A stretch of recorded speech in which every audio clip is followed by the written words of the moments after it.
2026 yılının ilk tutulması Kova burcunda gerçekleşecek. Şimdiden söyleyeyim, bu video uzun bir video. Ama dikkatli dinlerseniz önümüzdeki aylarda hangi olasılıkların etrafında döndüğümüzü, hangi başlıkların tekrar tekrar karşımıza çıkabileceğini çok daha net gözlemleyebilirsiniz. Şimdi bu tutulmayla birlikte bir bilinç sıçraması, bir şok dalgası ve dünyanın birçok yerinde aslında toplumsal huzursuzluklar, ayaklanmalar, isyanlar, hani özgürlük her alanda daha net görünür hale gelebilir. Tutulmaları ben bu yüzden aslında çok önemsiyorum. Çünkü tutulmalar bize yaklaşık 6 ay boyunca gündemde neler olabileceğini, hangi konuların daha çok çalışabileceğini geniş bir çerçevede gösteriyor. Şimdi sadece kendi burcunuzu lütfen dinleyip geçmeyin. Bu genel etkiler, biraz sonra anlatacağım genel etkiler tüm burçları, yani hepimizi ilgilendiriyor olacak. Yani zamanın nasıl bir kaliteden geçtiğini iyi anlarsanız bu kontrol etme çabası asla değil, farkındalıkla hayatınıza yön verme, daha uyanık olma, daha bilinçli tabii ki tercihler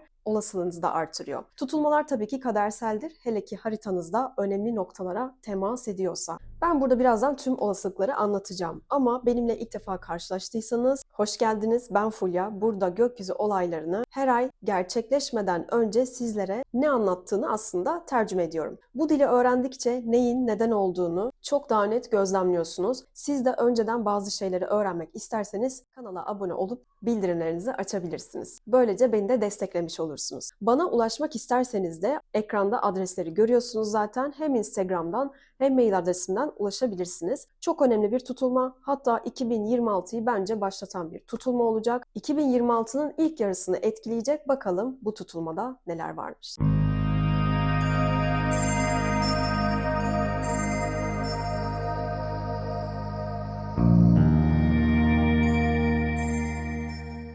17 Şubat 2026 Salı günü saat 15.01'de Kova burcunun 28. derecesinde halkalı bir güneş tutulması gerçekleşecek. Şimdi tabii ki bu tutulma Türkiye'den gözlemlenmeyecek. Gözlemlenecek diğer yerler işte Güney Afrika, Güney Amerika, Pasifik, Hint Okyanusu ve Antarktika'dan izlenebilecek. Ancak bir tutulma gözle görülmemesi demek etkisinin olmadığı anlamına gelmiyor. Tutulmalar görünürlükten çok zamanın ruhunu aslında değiştiriyor. Belirttiğim bölgelerde tabii ki tutulmanın etkileri belki daha yoğun da alınabilir. Halkalı tutulmalar tam bir kapanma asla olmuyor. Etkisi uzun sürüyor. Süreçlere yayılıyor. Sabit burçta hele ki bir tutulma oluyorsa bunun etkisini çok daha fazla güçlendiriyor. Yani burada bir şeyler başlıyor ama sonuçlar zamana yayılıyor diyebilirim. Bu tutulmanın etkisi en az 6 ay boyunca konuşacağımızı gösteriyor. Hatta tutulma Şubat ayında ama etkiler her zaman söylüyorum bir ay öncesinde başlıyor. Şubat gökyüzüne bir işaret koyacak. Böyle düşünebilirsiniz. Uranüs etkisi nedeniyle de bazıları hızlı ilerleyecektir. Kiminin hayatında bir anda beklenmedik ve ani gündemler tabii ki ortaya bomba gibi düşebilir. Ülke ve dünya gündeminde de aynı şekilde. Güneş tutulmaları her zaman aslında yepyeni bir dönemi anlatır. Yani yeni bir dönemin başlangıcını anlatır bizlere. Hatta Uranüsyen bu tutulma. Dolayısıyla çoğumuz sürpriz başlangıçları ya da uyanış için bazı bitişleri yaşayacaktır. Bir kapı kapanır, başka bir kapı mutlaka açılır bu tutulmayla beraber. Bazı şeyler beklemediğiniz anda da gerçekleşebilir. Tutulma öncesinde hayatınızda fiziksel ya da manevi bir kapanış yaşanması gerçekten çok olağandır. Böylesine güçlü gökyüzü olaylarında Uranüs etki ettiği için söylüyorum. Başlangıçlar ve bitişler gerçekten hiç beklemediğiniz anda gerçekleşebilir. Bu tutulmayı çok böyle özel yapan en önemli detay da aslında Kuzey Ay düğüm tarafında gerçekleşiyor olması. Böyle teknik detayları sevenler için söylüyorum. Yani yaşanan her neyse bizi geriye değil ileriye taşıyor olacak. Geliştirecek, büyütecek ve farkındalığımızı çok fazla artıracak. Hayatınızda hızlı gelişmeler olmaya başlayabilir. Çünkü son 3 yıla benzemeyen bir seneye girdik aslında. Bu tutulmada aslında onu getirecek. Tutulmanın amacı uyandırıcı olması. Yani en önemli sebeplerinden bir tanesi bu. Uranüs'ün tutulmaya sert açı yapıyor olması da bu gezegenin ani gelişmeleri, şok edici, beklenmedik kırılmaları ve hızlı gelişen gündemleri hayatımıza getiriyor olması. Yani ne olacağını tam kestiremeyebilirsiniz. Sadece bir değişim var ve bu hızlı bir değişim. Değişimlerden hiçbir zaman korkmayın diyorum. Çünkü çürümüş olan orada ne varsa hayatınızda onları eleyecektir. Ayrıca değişim olmazsa hayatınızda ne ilerleyecek? Bu kadar değişiklik diye bağıran bir gökyüzü varken de bunu bilinçli yapmak ya da bu değişim dürtüsü geldiğinde teslim olmak çok daha iyi değil mi? Çünkü günün sonunda bu iyiye gidecek bir konudan dolayı gerçekleştiğine göre bu düz mantıkta düşünebilirsiniz. Bu nedenle alışılmışın dışında gelişmeler, tabii ki kalıpları bozan olaylar, bunu da mı hani biz yaşıyoruz dedirtecek süreçler elbette görülebilir. Dünya zaten bir süredir kötülüğü, haksızlığı bastırılmış olan şeyleri kusuyor.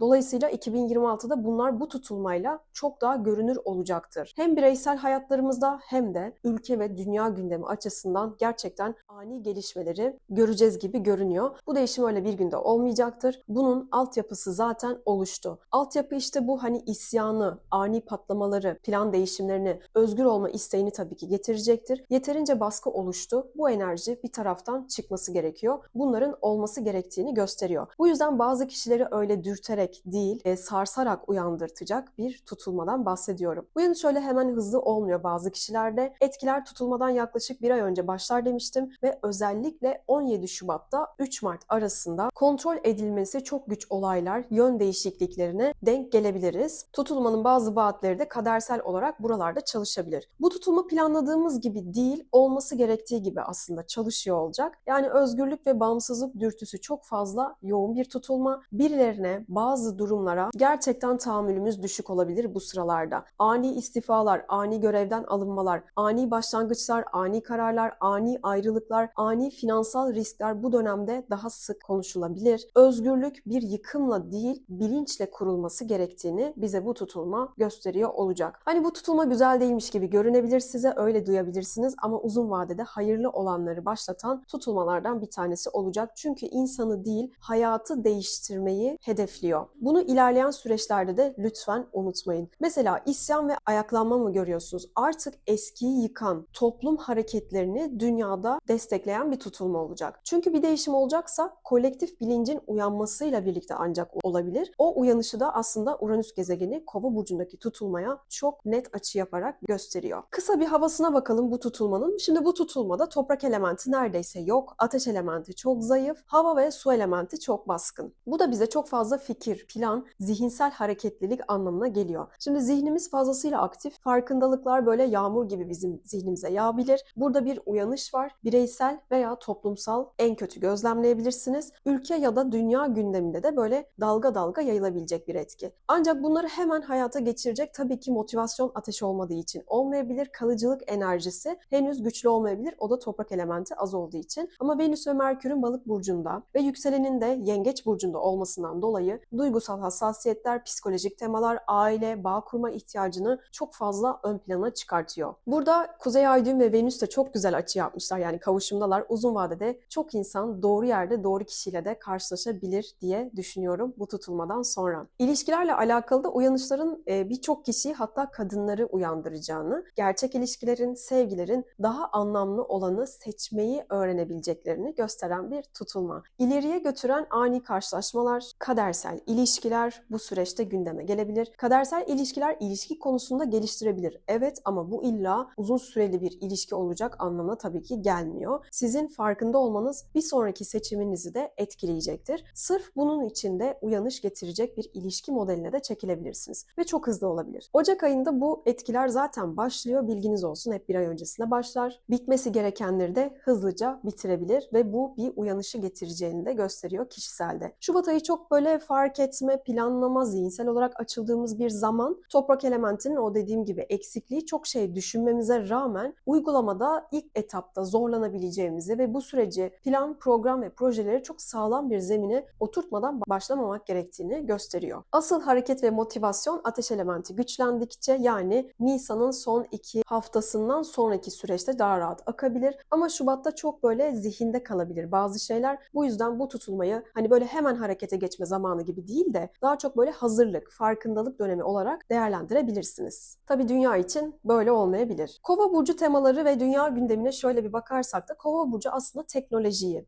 yapay zekayı, interneti, sosyal ağları, havacılık, uzay bilimleri, işte dünya dışı olasılıkları, astrolojiyi de, grevler, helikopterler, uçaklar, isyanlar, özgürlük temasını, şimşekler, yıldırımlar ve toplumsal hareketlilikle ilgilidir. Şimdi bu tutulmayla birlikte şu başlıklarda demek ki öne çıkabilir. Dijitalleşmenin aşırı hızlanması, yeni icatlar, bunların tanıtılması, platformların ekonomisinin büyümesi, toplumsal hareketler, örgütlenmeler, ayaklanmalar, isyanlar, havanın bir anda değişmesi, şimşek ve yıldırım düşmeleri gibi, elektrik akımına Allah korusun tabii ki kapılmak gibi gündemler çok yoğunlaşabilir. Hatta elektrik kesintileri, ani hava değişimleri çok sık görülebilir. Sosyal platformlara müdahale, yasaklar, yasalar ya da işte burada ne oluyorsa hep kitlesel, çoğunlukla dijital para sistemleri, ödeme modelleri, bunların değişmesi, gelişmesi, finansal sistemlerin çöküşü, küresel kriz, işte bankacılık, para düzeni ve sistem güvenliği tartışmaları belki gündeme daha sık gelebilir. Geçmişte olduğu gibi sistemin zayıf noktaları daha görünür hale gelebilir. Bu da reform ihtiyacını tabii ki gündeme taşıyacaktır. Yapay zeka ve algoritmalar, veri güvenliği, dijital kimlik sistemleri, sosyal platformlara yönelik bazı düzenlemeler konuşulabilir. Evlerin içine hatta giyilebilir teknolojiye çok daha hızlı adaptasyon bu yıl içerisinde de görülebilir. Online örgütlenmeler, protestolar, ayaklanmalar dediğim gibi sosyal medya üzerinden mobilizasyonlar tabii ki artabilir. Yani kısa sürede geniş kitleleri koordine etmek gibi bir sosyal sorun için hani bir hashtag açarsınız, insanların paylaşım yapmasına hani çağrıda bulunursunuz ya da bir etkinliğe, bir protestoya ya da bir kampanyaya ve sosyal medya üzerinden katılım sağlanabilir. Ya da böyle deprem ya da doğal afet gibi durumlarda yardım çağrıların hızlanması, seçim dönemlerinde seçmeni sandığa yönlendirmek gibi hani böyle kitleleri sürüklemekten bahsediyorum. Bu tip şeyler olabilir. Özellikle astrokartografiye göre baktığımda Fransa'ya çok işaret ediyor. Yani Fransa'nın çok etkileneceğinden bahsediyor. Bazı ülkeler de toplumsal hareketleri, ayaklanma ya da isyanları veya o ülkeyi etkileyen beklenmedik önemli konu ve gündemleri ortaya çıkartabilir bu tutulma. Şu an ben bu videoyu çekerken zaten İran'da bir hareketlilik başladı. Zaten bir ay öncesinden başlar tutulmalar diye her videomda, her tutulma videomda söylüyorum. Şubat ayı boyunca da en yoğun etkisini göreceğiz ve bazı tetiklenme dönemlerinde göreceğiz diyebilirim. Şimdi depremler sorulacak. Olasılık tabii ki verir. Tabii ki çünkü Uranüs var burada. Uranüs Boğa burcunda toprak elementinde olduğu için olasılık veriyor ama sadece bu ülkemizde olarak düşünmeyin. Başka bir ülkede de çok böyle büyük ve sarsıcı, şok edici bir doğa olayı da olabilir. Bu depremde olabilir tabii ki. O yüzden bu olasılıklar içerisinde var mı? Var. Aynı zamanda tabii ki eşitlik, kolektif bilinç ve toplum yararına reformları temsil eder. Havacılık, uzay, Uranüs olasılıklarıdır. Kova burcu aynı zamanda işte uzay, havacılık, uydu sistemleri, iletişim altyapılarıyla bağlantılıdır. Yani Uranüs'ün sert etkisinden dolayı bu alanlarda ani gelişmeler yaşanabilir diyorum. Bu hem büyük teknolojik atılımları hem de maalesef kazaları kapsayabilir. Şimdi tutulma ve takip eden 6 ay içerisinde dünyada ve ülkemizde uçak ve helikopter ya da havacılık bağlantılı ani ve beklenmedik kazalar maalesef gündeme gelebilir. Tabii ki bunlar hani eğitim uçuşları ya da teknik arızalar, şiddetli rüzgarlar kaynaklı yani Uranüs etkisi, pilotaj hatası olabilir, mekansal algı kaybı olabilir, iniş sırasında çünkü Neptün de var, böyle şeyler verebilir. Ani değişen ve zorlayıcı hava koşulları kaynaklı kazalarda olabilir. Yani hem uçak hem helikopter kazalarını aynı anda, aynı zaman aralığında konuştuğumuz nadir dönemlerden maalesef olabilir. Şimdi 2008, 2009 ve 2017-2018 dönemlerinde yine Aslan ve Kova burcunda benzer tutulmalar görülmüştü. Siz de kendi yaşamınızda aslında o dönemlerde hangi temalar daha çok vardı? Şöyle bir geçmişe dönün, bir düşünün. Aynı zamanda bu tutulma 121 numaralı hani 10 Kuzey Saros ailesine ait Şubat 2008'den sonraki etkilere oldukça benziyor. İletişim vurgusu çok fazla var.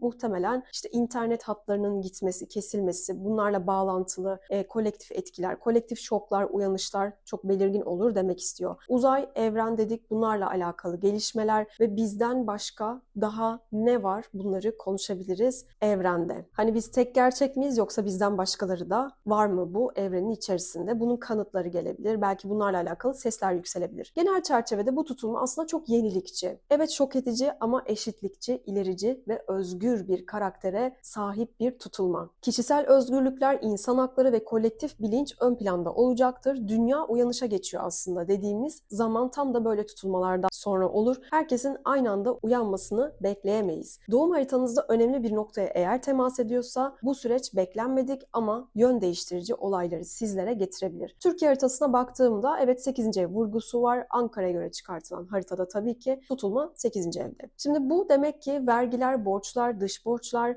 krediler, ortak paralar, finansal yükümlülüklerle alakalı ani değişimler, ani kararlar olabilir, getirebilir. İlk etapta sarsıcı gelişmeler olarak görünebilir. Uzun vadede sistemi aslında aslında ileriye taşıyacak bazı düzenlemeler de oluşturulabilir. Şimdi toplumlar eski düzenin dışına itilerek farklı bir noktaya zorlanabilir. Aynı zamanda güneş tutulması 8. eve tabii ki denk geldiği için bizim ülke haritamızda eski astrologlar buna hep hükümet ve kraliyet için iyi olmadığını, bazı devlet adamlarından, işte hükümette önemli figürlerinde vefat edebileceğini söylemişler. Burada kayıp, bir vazgeçme, geri çekilme, işte istifa, belirsizlik, güç kaybı ya da görevden alınma olarak da tabii ki çalışabilir. Eski düzenin artık yürümemesi ama yeninin de henüz netleşmemesini de verebilir. Eski yönetim anlayışıyla devam etmek tabii ki zorlaşacaktır. Neptün yavaş ilerlediği için bu da biraz yıllara yayılacak bir etki. Bu tutulmanın arka planında Satürn ve Neptün, Satürn zaten tutulmayı yönetiyor, 0 derecede kavuşacaklar. Demek ki bazı liderlerin değişimini göreceğiz. Yani yöneticilerin görevden çekilmesi, yönetim anlayışının dönüşmesi, devlet yapıları ve otorite figürleriyle alakalı belirsizlikler ya da bu belirsizliklerin netleşmesi olarak çalışabilir. Hukuk, yasa, sistemsel düzenlemeler gibi başlıkları 6 ay içerisinde yine gündeme getirecek gibi görünüyor. Sabian sembolüne bakalım. Kova 28 derecede tutulma olacak. Koza'dan çıkan kelebek demektir. Bu çok net dönüşümün tamamlanmasını gösteriyor. Artık dönüşü yok diyor. Bu tutulma hazırlanmayı değil, artık çık, özgürleş diyor aslında bizlere. Bu nedenle birçok kişi eski kimliğine, eski hayatına geri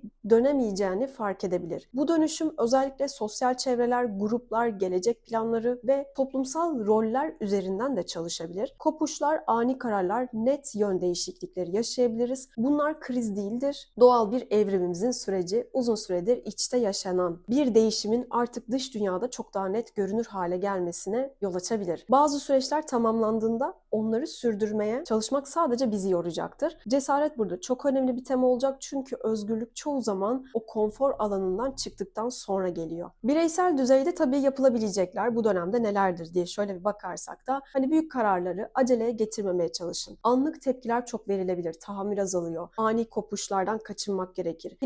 Böyle büyük finansal riskler henüz almamak gerekiyor. Duygusal tepkilerle böyle köprüleri bir anda yıkmamak gerekiyor. Bunlar gerçekten çok önemli. Çok farklı fikirler, projeler aklınıza gelirse lütfen not alın. İleride kullanırsınız zaten. Hani uyanın, fark edin. Algılarınız sadece kendi hayatınıza değil şöyle bir çevrenize, ülkeye, dünyaya karşı da olsun. Nereye gidiyoruz, ne oluyor? Çoğu kişi gerçekten sürüklenip ezbere yaşıyorsa bu tutulma işte birçok kişiyi sarsacak derken bundan bahsediyorum. Artık bir pasif şekilde hani bekletmeyecek bizleri. Grupları, çevreleri, aidiyetleri sorgulamak faydalı olabilir. Aynı frekansta olunmayan bağlardan böyle sessizce çekilmek daha sağlıklı çalıştıracaktır bazı şeyleri. Böyle alkış azaldığında hani yoluna devam edebilmek aslında doğru yerde olduğunuzu gösterecek işiniz ve ilişkileriniz için. Dijital ve zihinsel detoks yapabilirsiniz. Çok fazla çünkü bilgiye maruz kalacağız. Şubat ayında özellikle bilgi tüketimini azaltmak, kendi sesinizi duymak bu süreçte önemli. Her gündeme dahil olmak zorunda değilsiniz. Liderlik kavramı yeniden tanımlanacaktır. Yönetmek değil, yön vermek daha kıymetli olacak. Üretimde sadece dikkat çeken değil, bakın burada fayda sağlayanın işleri daha çok büyüyecektir. Bu da aklınızda olsun yeni işlere girişecek olanlar için. Yaratıcılık ve vizyon birlikte çalışmalı yoksa ilerlemesi gerçekten çok zor. Nefes, yürüyüş, doğa, sadeleşmek sinir sisteminize çok iyi gelir. Çünkü kova birazcık böyle sinirleri yıpratabilir. Güneş tutulması neticede yeni başlangıç demektir. Yepyeni gündemlerimiz olacak demektir. Yeni başlangıçlarımızı bize getirecek demektir. Yenileniyoruz, eskiyi değiştiriyoruz. Değişim size hangi konuda geliyorsa çok fazla direnmemeye çalışın. Özellikle de kova, aslan, boğa ve akrepler için bunu söyleyebilirim. Yoksa dediğim gibi zorlanmalar çok oluyor. En basiti hani zihinsel olarak bile bunu kırmaya çalışın. Bu tutulma tek bir günde olup tabii ki bitmeyecek. Şimdi paylaşacağım tarihler bakın çok önemli. Tutulma temasının tetiklendiği, olayların hızlanabileceği, farkındalıkların netleşeceği, olaylarla alakalı bazı gelişmelerin olabileceği ve yön değişimlerinin daha görünür olabileceği zaman aralıklarıdır bunlar. Bunlar hemen 21, 22, 23 ve 26, 27, 28 Şubat, 21, 22, 23, 24 Nisan, yani Nisan'ın son 2 haftası çok önemli. 18, 19, 20 Mayıs, 19, 20, 25 Mayıs, 25, 26, 27 Haziran, 7, 8 Temmuz, 20, 21, 22 Ağustos. Bu son söylediğim tarihlerin yine bir gün öncesi bir gün sonrasını alabiliriz. Ağustos demişken Ağustos'ta ayrıca zaten bir böyle lider kaybı ya da bir liderin görevinin bitmesi, bu bir devlet adamı olabilir,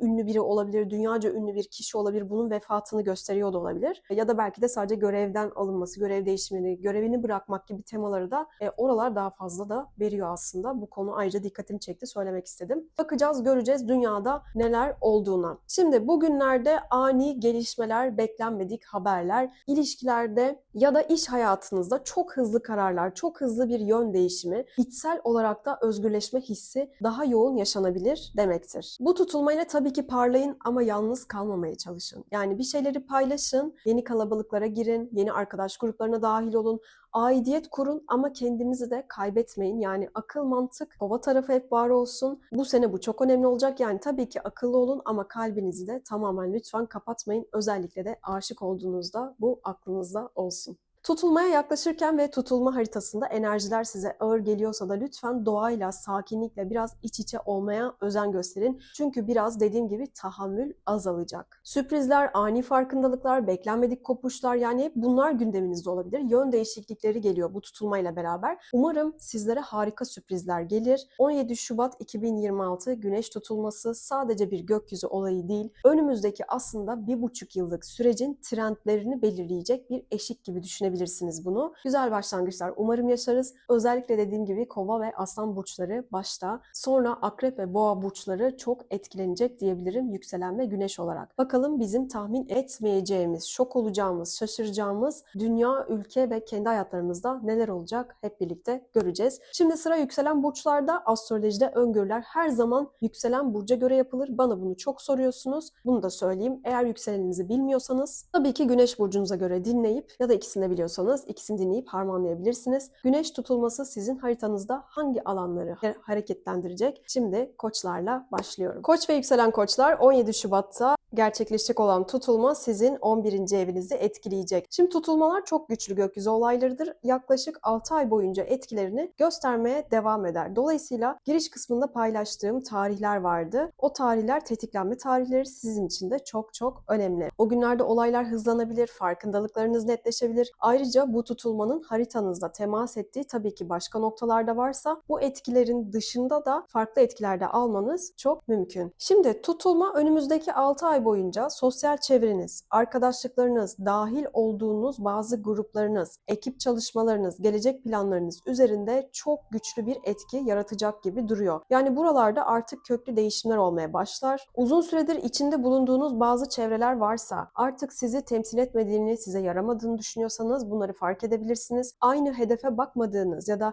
aynı vizyonu paylaşmadığınız insanlarla da yollarınızı artık ayırmak isteyebilirsiniz. Bunlar da çok mümkün bu 6 ay içerisinde. Bu kopuşlar size ani gibi hissettirebilir. Uzun vadede sizi aslında daha doğru insanlarla karşılaştıracaktır. Bu süreçte yeni sosyal çevrelere de tabii ki gireceksiniz. Farklı gruplar ya da topluluklarla temas edebilirsiniz. Özellikle teknoloji, dijital platformlar, sosyal medya, kolektif projeler veya geleceğe dönük çalışmalar bu tutulmayla birlikte artık hayatınızda daha fazla yer kaplayabilir. Geleceğe dair hedefleriniz tabii ki değişebilir. Daha özgür, daha yenilikçi, daha bağımsız, size ait hayaller ön plana çıkacak gibi duruyor. Yepyeni hayalleriniz olabilir bu süreçte ve baştan şekillenebilirsiniz. Bazı yükselen koçlar için bu tutulma aslında geleceği için ne istediğini ve nereye gittiğini daha net fark ettiği bir zamanı getirecek. Uzun zamandır başkalarının beklentilerine göre eğer şekil aldıysanız artık planlar sizi tatmin etmeyebilir. Bu farkındalıklarla birlikte bazı hedeflerde tamamen değişebilir sizler için. Hatta bunlar çok ani değişmek zorunda da kalabilir. Ya da yeni bir rotada çizebilirsiniz. Bu tutulma kalabalıkta kaybolmak yerine gerçekten aynı yöne yürüdüğünüz insanlarla ilerlemek gerektiğini size çok net gösterecektir. Önümüzdeki 6 ay boyunca aslında sosyal bağlarınızı yeniden düzenlemek, yepyeni sosyal ortamlara girmek, çevrenizi değiştirmek, daha seçici olmak ya da geleceğinizi destekleyen çevrelere tutunmak sizin için çok daha kıymetli olacak.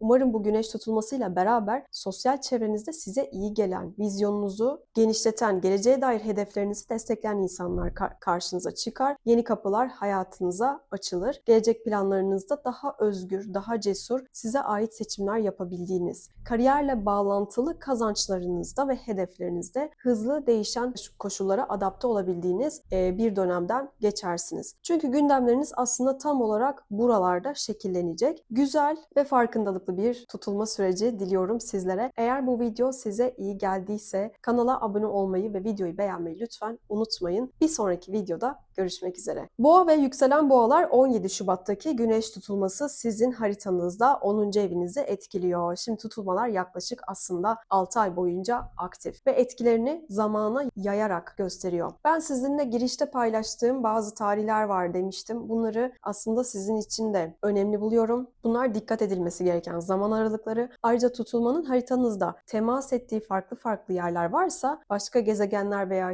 noktalar varsa bu anlatacağım etkilerin dışında da etkiler mutlaka alırsınız. Tabii ki sizin haritanız neyi vaat ediyorsa. En önemli etki alacak 4 burçtan bir tanesi sizsiniz. Bu tutulma kariyerinizi, mesleki yönünüzü, toplumsal duruşunuzu, hayat yolunuzla ilgili çok güçlü bir dönemi getirecektir. Önümüzdeki 6 ay boyunca iş hayatınızda ani yön değişimleri yapabilirsiniz. Beklenmedik bir sıçrama yapabilirsiniz. Gelişmeler olabilir. Artık böyle devam etmek istemiyorum dediğiniz bazı noktalar ve farkındalıklar olabilir bu süreçte. Bunlar tabii ki gündeme gelebilir. Bazı boğalar için bu süreç mevcut kariyer ve hayat düzeninin artık sürdürülebilir olmadığını fark ettiği tam olarak bir zamandan geçecek. Bu tutulma sizi aslında daha özgür bir kariyer ve yaşam anlayışına doğru itebilir. Kendi kurallarınızı koymak, daha belki bağımsız çalışmak ya da farklı bir kariyer modeli denemek de isteyebilirsiniz. Üzerinizdeki bu sorumluluklar tabii ki artabilir, daha görünür olabilir. Aynı anda bir baskı da tabii ki oluşabilir. Bu yüzden bu süreci acele kararlarla değil, farkındalıklarla yönetmek çok daha önemli sizin için özellikle. Çok farklı fikirler aklınıza gelebilir kariyerinizle bağlantılı olarak. Hiç acaba böyle ütopik mi falan demeyin. Siz adımınızı atın. Önümüzdeki aylarda iş hayatınızda tabii ki statü değişimleri, görev tanımlamalarında belki yenilikler ya da yöneticilerle alakalı bazı gelişmeler yaşanabilir. Bazı boğalar için bu tutulma tabii ki başarı kavramını yeniden tanımlatabilir. Sadece güvenli olan değil, sizi gerçekten tatmin eden bir yol arayışı başlayabilir. Farklı ve hiç beklemediğiniz şekilde ilerleyebilir. Kariyerinizde ilerlemek her zaman böyle eski kalıplara tutunmak anlamına tabii ki gelmez. Bazen gelişim alıştığınız düzenin dışına çıkmayı da getirecektir ki boğalar böyle çok alıştığı düzende gitmeyi seven, konfor alanını seven burçlardır. Burada değişimi en yoğun tabii ki sizlere getireceğini düşünüyorum. Önümüzdeki 6 ay mesleki olarak kim olduğunuzu ve nasıl iz bırakmak istediğinizi yeniden yapılandırıyorsunuz bu tutulmayla beraber. Sadece kariyer mi? Tabii ki değil. Yani az önce ben komple hayatınızdan da aslında bahsettim. Bunu sadece kariyer olarak düşünmeyin. Bazılarınız için de statü değişimleri olabilir. Yani statü ne demek? Belki evlisinizdir, bekara geçersiniz. Bekarsınızdır, evlenebilirsiniz. Bu kararların gerçekten önemli olacağı bir 6 aylık dönemden bahsediyorum. Yani sürpriz evlilik kararlarının yanı sıra boşanmayı çok uzun zamandır düşünenler için de tabii ki bir ayrılık getirebilir. Umarım bu Kova burcundaki güneş tutulmasıyla birlikte kariyer yolunuzda sizi daha çok özgürleştiren, potansiyelinizi daha net ortaya koyan ve uzun vadede sizi gerçekten çok tatmin eden yeni kapılar açar. Hayat yönünüzü yeniden tanımladığınız, sorumluluklarınızla birlikte kendi sınırlarınızı da aslında daha net çizdiğiniz bir dönemden geçebilirsiniz. Bu tutulma sizi eski kalıplara sıkıştırmayacak, mesleki anlamda daha cesur, daha yenilikçi ve size ait bir yola yönlendirebilecek bazı gelişmeler getirmesini bekliyorum. Güzel farkındalıklarla sizi ileriye taşıyan bir tutulma süreci umarım geçirirsiniz. Eğer bu video size iyi geldiyse lütfen kanala abone olmayı ve videoyu beğenmeyi unutmayın. Bana da destek olmuş olursunuz. Bir sonraki videolarda görüşmek üzere. İkizler ve yükselen ikizler 17 Şubat'ta gerçekleşecek olan güneş tutulması sizin haritanızda 9. evinizde meydana gelecek. Şimdi tutulmalar 6 aylık bir süreci kapsar. Dolayısıyla etkileri tek bir olayla da sınırlı kalmaz. Girişte bahsettiğim bazı tarihler vardı. Lütfen o tarihleri tekrar dönüp bakın. Bu tutulmanın da ayrıca zaten haritanızda temas ettiği sizin özel haritanızdan bahsediyorum. Başka göstergeler varsa etkiler kişisel olarak da farklı başlıklarda da toplanabilir. Bunu da lütfen unutmayın. Bu tutulma önümüzdeki dediğim gibi 6 aylık süreç içerisinde eğitim, akademik konular, yurt dışı bağlantılı konular, seyahatler, hukuki meseleleriniz, hayata bakış açınızla alakalı güçlü değişim, dönüşüm ve ani rota değişimlerini getirebilir. Uzun süredir inandığınız bazı düşünceler, böyle savunduğunuz bazı fikirler vardır ya da doğru sandığınız aslında bazı bakış açıları vardır. Bunlar çok hızlı bir şekilde değişebilir. Dünya görüşünüz aslında genişliyor. Yani daha büyük bir resim görmeye başlıyorsunuz. Bayağı farklı taraflardan hayatı ele alabilirsiniz. Bu süreçte tabii ki yeni bir eğitime başlamak, uzmanlık kazanmak, akademik bir konuya yönlenmek, bir kursa yazılmak, farklı kültürlerle temas etmek gündeme gelebilir. Bazı yükselen ikizler içinse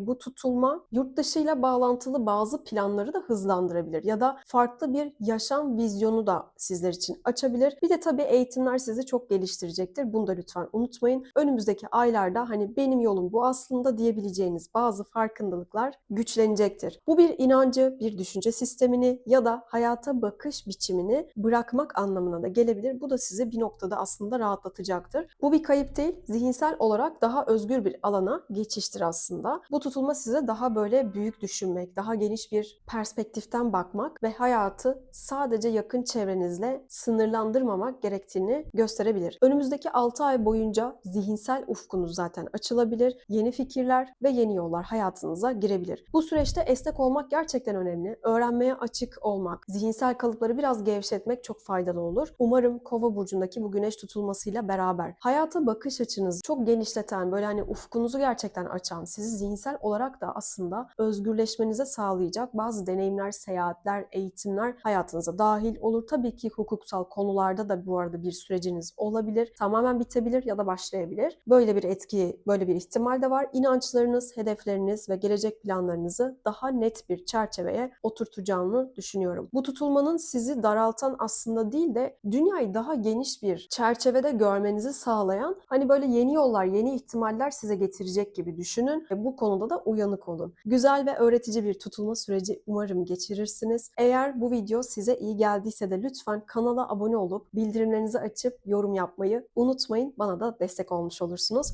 Bir sonraki videoda görüşmek üzere. Yengeç ve yükselen yengeçler 17 Şubat 2026'da gerçekleşecek olan Kova burcundaki güneş tutulması sizin 8. evinizi etkiliyor. Şimdi tutulmalar yaklaşık 6 ay boyunca çok aktif. Etkileri zamana yayılıyor çünkü. Giriş kısmında ben bazı tarihler paylaşmıştım. Bunlar sizin için de gerçekten önemli. O dönemlerde finansal, duygusal ya da psikolojik konularda bazı farkındalıklar, gelişmeler hızlanabilir. Ayrıca tutulmanın haritanızda temas ettiği başka gezegenler de varsa etkiler farklı alanlardan da çalışabilir. Bu da aklınızda olsun. Şimdi bu tutulma 6 ay boyunca demiştik etkili diye. Ortak paralar, krediler, borçlar, vergiler, miraslar, finansal paylaşımlarla alakalı bir süreci başlatıyor. Yani maddi anlamda tabii ki bir yükü daha fazla taşımak istemediğinizi de fark edebilirsiniz. Bazı yükselen yengeçler için bu bir borç kapatmayı getirebilir. Finansal olarak bir şeyleri yapılandırabilirsiniz. Ortak maddi bir düzeni yeniden ele alabilirsiniz, kökten değiştirebilirsiniz. Ancak bu tutulma sadece maddi anlamda değil, psikolojik olarak da ya da duygusal sürecinizle de alakalı bir evle ilgili. Dolayısıyla güven, bağlanma, kontrol etme, bırakma ve teslimiyet temalarını çok fazla öne çıkartan bazı olaylar yaşayabilirsiniz. Uzun zamandır bastırdığınız duygular varsa, korkularınız varsa, yüzleşmekten kaçındığınız bazı meseleler varsa bunlar çok daha görünür olacak gibi duruyor. Şimdi ilk etapta yorucu gelebilir size ama uzun vadede aslında büyük bir hafifleme getirebilir. Bunu ikili ilişkileriniz veya başka konulardaki deneyimlerin sonucunda kökten değiştiğinizi de görebilirsiniz.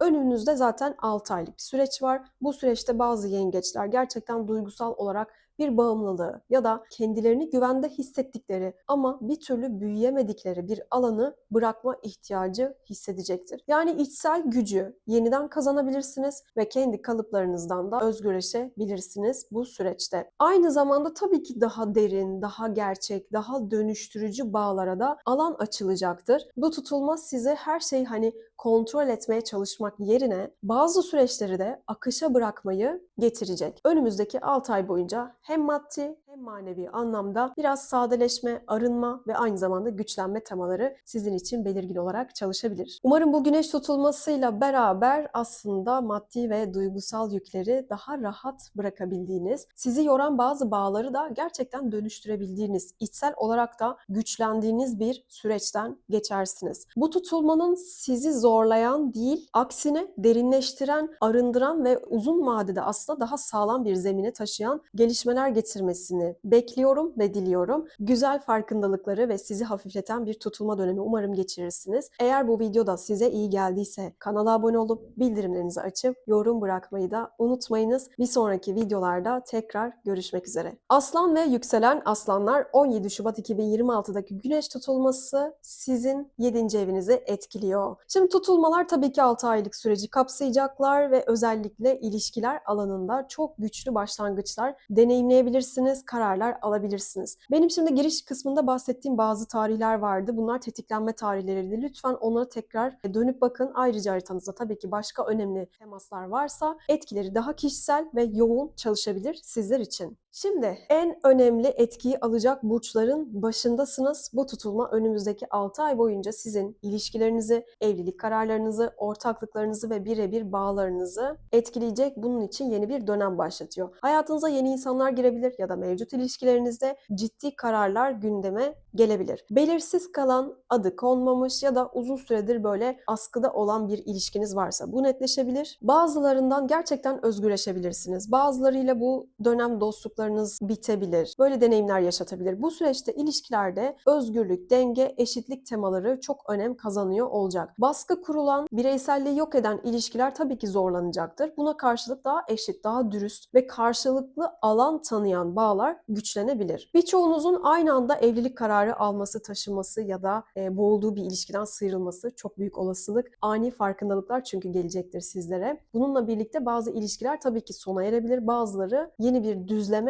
taşınabilir, yeni bir boyut atlayabilir. Bu bir ayrılık tutulması olmak zorunda asla değil ama gerçeklik tutulmasıdır. Zaten etkileri bir ay öncesinden başlar. Böyle bir etki almaya başladıysanız bilin ki tutulma etkisindesiniz. Hayatınızda ikili ilişkilerde hızlanmalar, hiç beklemediğiniz gelişmeler olabilir. Ortaklıklar, işbirlikleri ve hukuki anlaşmalar bu dönemin içerisinde. Yeni bir iş ortaklığı da yapabilirsiniz. Bir sözleşme, birebir çalışmaya dayalı bir düzen de kurabilirsiniz. Ancak her türlü bağda dengeyi korumak ve acele kararlar almamak çok önemli olacak. Bu tutulma size gerçek ilişki, iki tarafın da kendisi olabildiği yerde başlar diyecektir diye düşünüyorum. Önümüzdeki 6 ay boyunca ilişkiler alanında daha olgun, daha bilinçli ve daha net bir duruş geliştirebilirsiniz. Umarım bu güneş tutulmasıyla beraber ilişkilerinizde size iyi gelen, sizi gerçekten yansıtan ve karşılıklı dengeyi koruyabilen bağlarınız güçlenir. Hayatınızdan çıkanların yerini daha dürüst, daha eşit ve daha gerçek ilişkilerin aldığı bir süreçten umarım geçebilirsiniz. Bu tutulmanın sizi yalnızlaştıracağını düşünmeyin. Kendiniz olarak var olabildiğiniz bağlara yönlendireceğini düşünün. Bu tarafta daha çok gelişeceğini düşünüyorum. Güzel ve farkındalıklı bir tutulma dönemi umarım geçirirsiniz. Eğer bu video size iyi geldiyse kanala abone olmayı ve beğenmeyi lütfen unutmayın. Bir sonraki videoda görüşmek üzere. Başak ve yükselen Başaklar, Kova burcunda yaşayacağımız güneş tutulması sizin 6. evinizde gerçekleşiyor. Şimdi tutulmalar 6 aylık bir süreci kapsıyor. Günlük yaşam düzeninizde önemli demek ki değişimler olmaya başlayacak. Rutinlerinizi değiştireceksiniz. Giriş kısmında bahsettiğim bazı tarihler vardı. Onlar tetiklenme tarihleri sizin için de tabii ki çok çok önemli. Lütfen geriye dönüp o tarihleri not alın. Haritanızdaki başka temaslara göre etkiler tabii ki farklı farklı da olabilir. Bunu da unutmayalım. Şimdi bu tutulma 6 ay boyunca iş yaşamınızı, iş ortamınızı, çalışma koşullarınızı, günlük rutinlerinizi, sağlık konularınızda yeni bir başlangıcı getiriyor, yeni bir düzeni getiriyor. Demek ki iş düzeni, görev tanımlamalarında farklılıklar, yenilikler, farklı bir çalışma sistemine geçiş, bu tip gündemleriniz olabilir. Daha esnek, daha özgür ya da sizi yormayan bir düzen ihtiyacı belirginleşebilir. Uzun süredir iş arayanlarınız varsa işini değiştirebilir, mesleğini değiştirebilir. Bazı başaklar için bu süreç artık bedeninin verdiği sinyalleri ciddiye alma zamanı diyor. Uzun süredir ihmal ettiğiniz bir sağlık rutininiz, kontrolünüz vesaire varsa, yaşam tarzınız size artık hitap etmiyordur, bunu değiştirebilirsiniz. Günlük temponuzu yeniden ele alabilirsiniz. Bu tutulma daha verimli olmak değil, daha sürdürülebilir bir yaşam tarzı sürdürmenizle alakalı olacak. İş arkadaşları, birlikte çalışılan kişiler ve hizmet edilen alanlarla alakalı farkındalıklar da tabii ki oluşabilir. Size yük olan bazı şeyleri fark edebilirsiniz. Tek başınıza taşıma alışkanlığını bırakma ihtiyacı hissedebilirsiniz. Bu tutulma size aslında şunu öğretiyor. Düzen kurmak kendinizi yormak zorunda olduğunuz anlamına gelmiyor. Önümüzdeki 6 ay boyunca daha sade, daha dengeli ve daha beden ve zihin arasında uyum gözeten bir yaşam düzeni kurmanız gerektiğini gösteriyor. Diyetler, sporlar sizi bekliyor. Umarım bu güneş tutulmasıyla birlikte iş ve günlük yaşam düzeninizde sizi daha çok hafifleten, bedeninizi ve zihninizi yormayan yeni alışkanlıklar geliştirebilirsiniz. Kötü alışkanlıkları da bırakırsınız. Köklü değişimler buralarda. Çünkü olacak gibi görünüyor, size tükenmişlikten uzaklaştıran, aslında daha sağlıklı bir yaşama, bir ritme yönlendirecek diye düşünüyorum. Sizin yapamadığınız noktada aslında size bir şekilde gökyüzü bir olay veriyor ve yaptırtıyor. Eğer bu video size iyi geldiyse lütfen kanala abone olmayı unutmayın. Bir sonraki videoda görüşmek üzere. Terazi ve yükselen teraziler 17 Şubat'ta gerçekleşecek olan güneş tutulması sizin haritanızda 5. evinizi etkiliyor. Şimdi tutulmalar yaklaşık 6 aylık dönemi kapsıyor. Dolayısıyla benim giriş kısmında bahsettiğim bazı tarihler vardı. Bunlar tutulmayı tetikleyen tarihler. Bu tarihler sizin için de tabii ki önemli. O yüzden bunları not alın. Ayrıca tutulmanın haritanızda temas ettiği başka göstergeler varsa da etkiler sizde kişisel olarak farklı alanlardan da çalışabilir. Şimdi bu tutulma önümüzdeki dediğim gibi 6 aylık süreci kapsıyor. Dolayısıyla 6 ay boyunca aşk hayatınız, flörtleriniz, yaratıcılık alanlarınız, sahneye çıkmak, görünür olmak, kendinizi ifade etmek gibi bir alanda yeni bir dönemi başlatıyor. Hayattan aldığınız keyfi, neyle mutlu olduğunuz ve nerede kendiniz gibi aslında hissettiğinizi çok daha net bir şekilde görebilirsiniz. Birazcık böyle zincirlerinizi kırmak isteyeceksiniz. Uzun süredir bastırdığınız bazı istekleriniz daha görünür hale gelebilir. Aşk hayatınızda da ani başlangıçlar ya da mevcut ilişkinizde biraz daha özgür bir forma geçmek isteyebilirsiniz. Ancak bu tutulma size sevginin kontrol edilerek değil, alan tanınarak büyüyebileceğini gösterecek. Çocuklarla alakalı da şöyle konular olabilir. Hani ebeveynlik temaları ya da belki çocuk sahibi olmak istiyorsunuzdur. Bu konular gündeme gelebilir bazı teraziler için. Yaratıcı projeleriniz vardır, sanatsal çalışmalarınız vardır, sosyal medya ve üretim alanları bu tutulmayla birlikte aslında hız kazanıyor. Hobinizi işe çevirebilirsiniz. Çok sevdiğiniz bir alanda daha özgün, daha size ait bir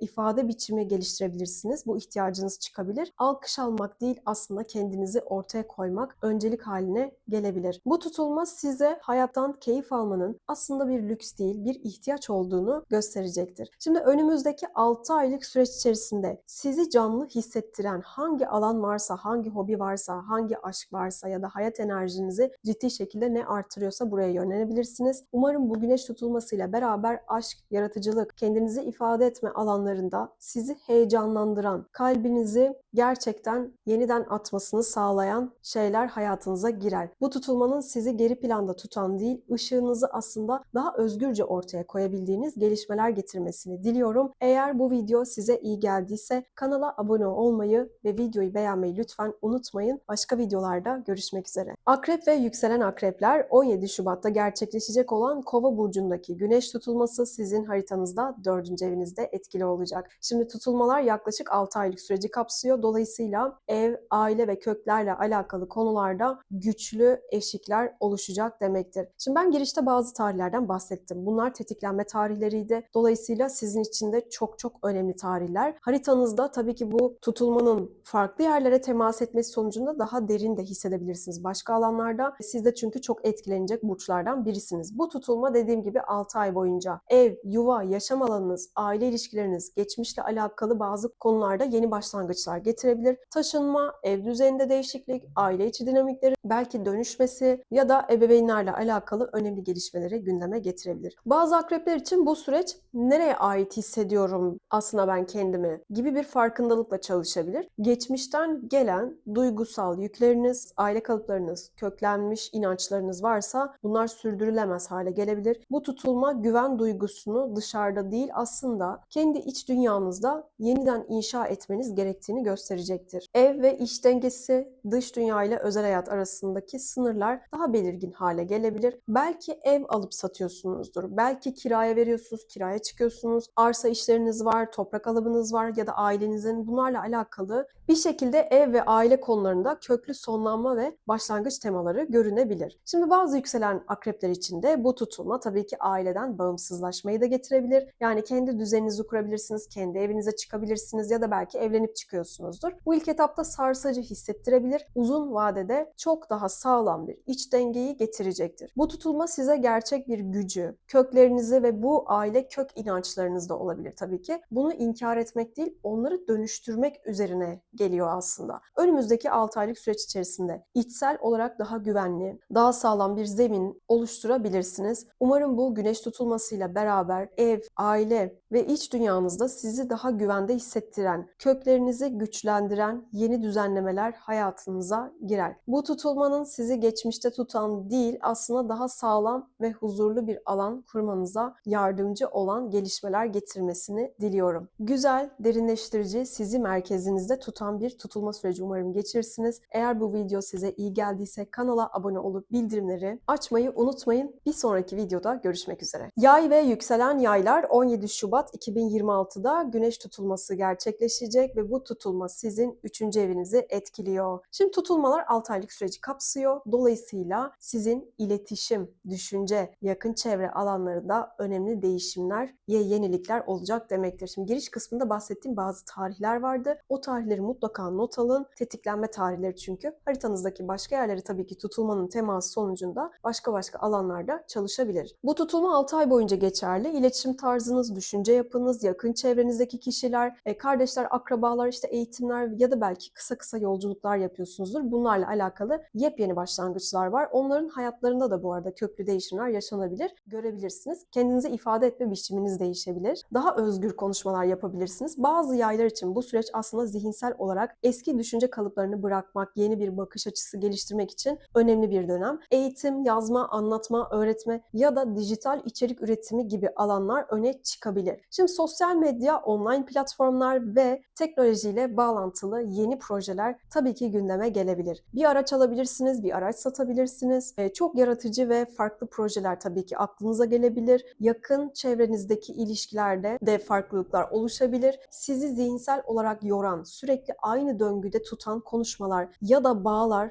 doğal bir şekilde çözülebilir. Daha ilham veren, sizi geliştiren iletişim ön plana çıkabilir yakın çevrenizle de. Bu tutulma sizi zihinsel olarak aslında özgürleştirdiğinizde de hayat da daha akışkan hale gelebilecek diye gösterebilir. Düşünce kalıplarınız, düşünceleriniz bayağı kökten değişiyor. Bazı olaylardan sonra bunu çok daha net, belirgin görebilirsiniz. Şimdi bazı düşünceler vardır. Hani şu şöyle olmalı, bu böyle olmalı diye hani artık böyle eskisi gibi bakmadığınızı fark edebilirsiniz olan olaylardan sonra. Önümüzdeki 6 ay boyunca düşünce gücünüzü daha bilinçli kullanmak, yönünüzü ciddi bir şekilde değiştirmek isteyebilirsiniz. Umarım bu tutulma, iletişim, öğrenme, düşünce alanınızda sizi çok özgürleştirir ve yeni başlangıçlar, yeni kalıplar o zaman oluşturabilirsiniz. Bu tutulmanın zihninizi daraltan bir açıdan değil, ufkunuzu açan, kendinizi daha net ifade edebildiğiniz, belki de zincirlerinizi kırabildiğiniz bazı düşüncelerden özgürleşerek tabii ki gelişmeler yaşamanızı getirebilir. Güzel, öğretici, zihinsel olarak da ferahlatan bir tutulma süreci geçirebilirsiniz. Eğer bu video size iyi geldiyse kanala abone olup videoyu beğenmeyi unutmayın. Bir sonraki videoda görüşmek üzere. Oğlak ve yükselen oğlaklar 17 Şubat 2026'daki Kova burcunda yaşayacağımız güneş tutulması sizin 2. evinizde meydana geliyor. Şimdi yaklaşık bu tutulmalar zaten 6 aylık bir süreci kapsıyor. Demek ki maddi ve manevi değerler alanında yeni bir süreci başlatıyorsunuz. Yani girişte paylaştığım bazı tarihler vardı. Bunlar tetiklenme tarihleri, sizin için de önemli. Ayrıca tutulmanın haritanızda temas ettiği başka noktalar da olabilir. Öyle bir şey varsa da etkileri farklı başlıklarda da toplanabilir. Şimdi bu tutulma önümüzdeki 6 ayı kapsıyor demiştim. Demek ki sizin için gelir gider dengesi, kazanç biçimleriniz, maddi güvenliğiniz, öz değeriniz ve sahip olduklarınızla alakalı kurduğunuz ilişkiyi dönüştürebilir. Para kazanma şekliniz bir kere değişebilir. Ya da mevcut düzen artık sizi tatmin etmediğini fark edebilirsiniz. Bazı oğlaklar için bu süreç yeni bir gelir modeli oluşturmak, farklı kazanç kapıları denemek ya da maddi anlamda daha özgür bir sisteme geçme isteğini getirebilir. Şimdi buna göre de tabii ki planı, programı aniden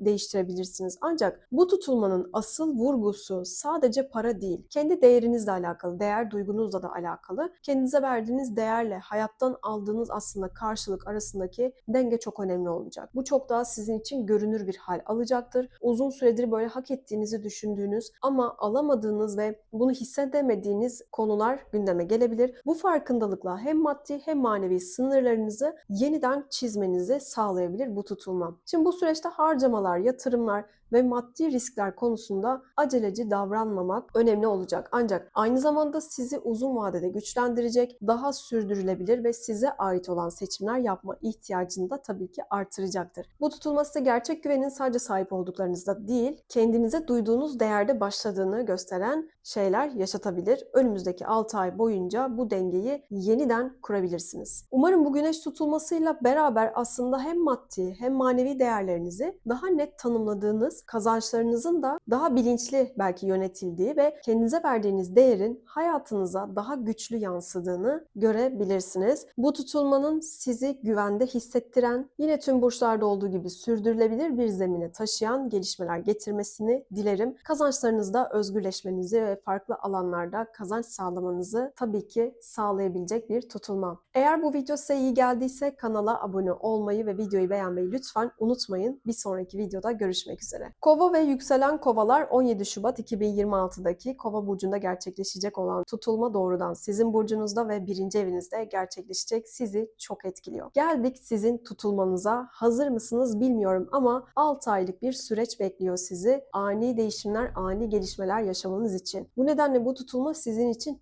çok daha kişisel, çok daha güçlü çalışacak gibi duruyor. Şimdi tutulmalar yaklaşık dediğim gibi 6 aylık bir süreci kapsıyor. Hayatınızda yeni bir döngü başlayabilir. Girişte paylaştığım bazı tarihler vardı. Lütfen onları atlamayın. Özellikle sizin için onlar çok önemli. Haritanızdaki başka temaslar varsa tabii ki onlar da belirgin hale gelebilir. Şimdi bu tutulma önümüzdeki süreçte kimliğiniz, duruşunuz, hayata yaklaşımınız, dış görüntünüz, görünmek istediğiniz imajınızla alakalı yeni bir başlangıç getiriyor. Artık eski versiyonu taşımak istemeyebilirsiniz. Artık bunu taşımak zorunda olmadığınızı hissedebilirsiniz. Görünüşünüzden yaşam tarzınıza, hedeflerinizden ilişkilerinize, tavrınıza kadar birçok alanda değişim geliyor size doğru. Sanki eski siz yok, hani böyle ondan sıyrılmak ya da size hizmet etmeyen kendinizle alakalı ne varsa değiştirmek isteyebilirsiniz. Bazı yükselen kovalar için de bu süreç ani kararlarla yeni bir hayata adım atma ihtiyacını da tetikleyebilir. Bu bir şehir değişimi olabilir, yeni bir başlangıç yapılabilir ya da tamamen farklı bir yaşam tarzına geçebilirsiniz. Ancak bu tutulma size değişim aceleyle değil, farkındalıkla yapıldığında çok daha net kalıcılık getirecek diyor. Şimdi bu dönemde kendinizi tabii ki daha özgür, daha bağımsız ve daha gerçek ifade etme ihtiyacı yükselebilir. Başkalarının beklentilerine göre değil de kendi iç pusulanıza göre aslında ilerlemek isteyebilirsiniz. Bu da bazı kopuşları tabii ki beraberinde getirebilir. Çünkü kendiniz oldukça bu kopuşlar olabilir. Aslında bu da sizi doğru bir yere yönlendirecek. Aniden ilişkiler kopabilir, aniden aileden bireyselleşebilirsiniz, aile evinden özgürleşebilirsiniz veya kendi hayatınızı yeni baştan ve hızlı bir şekilde kurmak isteyebilirsiniz. Bu tutulma size artık kendinizi küçülterek değil, olduğunuz gibi var olarak ilerleme zamanı diyor. Önümüzdeki 6 ay boyunca hayatınızda yepyeni bir sayfa açabilirsiniz. Umarım bu Kova burcundaki güneş tutulmasıyla beraber kendinizi daha özgür, daha cesur ve daha gerçek bir şekilde ortaya koyabildiğiniz yeni başlangıçlar hayatınıza girer. Bu tutulmanın sizi eski bir kimliğe sıkıştıran değil, aslında potansiyelinizi büyüten, sizi geleceğinize doğru taşıyan gelişmeler getirmesini ben bekliyorum ve diliyorum. Güzel, farkındalıklı ve sizi yeniden tanımlayan bir tutulma süreci umarım geçirirsiniz. Eğer bu video size iyi geldiyse kanala abone olup bildirimleri açmayı lütfen unutmayın. Başka videolarda görüşmek üzere. Ve son burcumuz balık ve yükselen balıklar. 17 Şubat'ta gerçekleşecek olan Kova burcundaki güneş tutulması sizin 12. evinizde meydana geliyor. Şimdi tutulmalar yaklaşık 6 aylık süreci kapsayacak. Dolayısıyla bilinçaltınız, iç dünyanız ve kapanış temaları daha çok gündeme geliyor. Girişte paylaştığım bazı tarihler var. Onlar sizin için de tabii ki önemli. Onları lütfen dönüp not alın. Hassas zamanlar olabilir. Haritanızdaki